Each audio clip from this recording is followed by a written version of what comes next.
Hey, what's up mga kaballers? Maligayang pagbabalik sa aking channel. Halina't pag-usapan natin ang balitang Kevon Looney at GP2. Trade na at ang balitang prangka si Anthony Davis kay Darvin Ham. Tara na't pag-usapan natin yan dito sa Basketball Hotshots.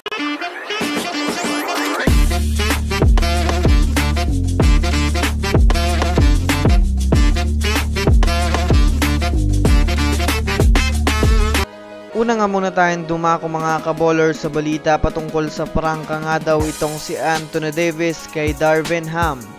Well, alam naman nga po natin mga kaballers na hindi maganda ngayon ang samahan ng head coach at ng mga players ng Lakers. Ito ay dahil na rin mga kaballers sa hindi nga po maganda ang kanilang itinatakbo sa liga.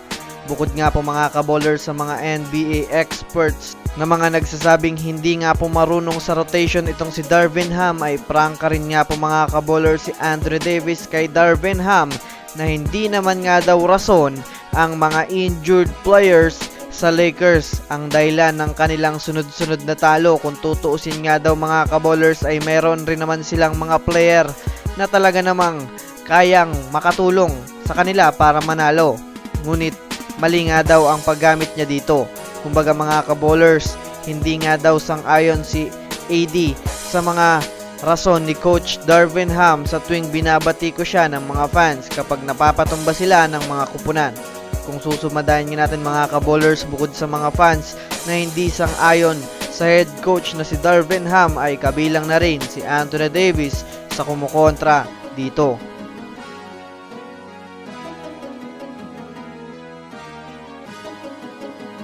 Samantala, dumako naman tayo mga kaballers sa kupunan ng Golden State Warriors.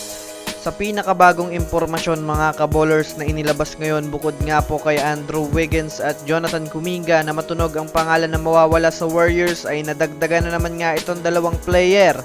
Ito nga po mga kaballers ay sina Kevon Looney at itong si Gary Payton II ang sa kasalukuyan na namang mawawala sa Warriors. Ito ay marahil mga kaballers sa hindi na masyadong malakas ang impact ng dalawang ito sa kanilang kupunan. Well, alam naman natin mga kaballers na malaki ang naiaambag ni GP2 sa Warriors pagdating sa depensa. Ngunit dahil nga po sa sunod-sunod ang natatamo nitong injury ay hindi na nga nila ito masyadong napapakinabangan.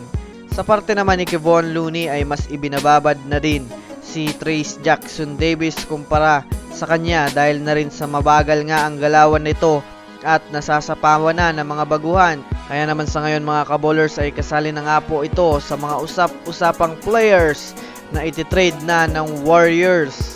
So that's it for today's video mga kaballers. Yan lang ang ating pag-uusapan sa ngayon. Pindutin ang subscribe and hit nyo na rin ang notification bell para sa mga susunod na update sa mundo ng basketball. Again, this is Basketball Hotshots. Thanks for watching.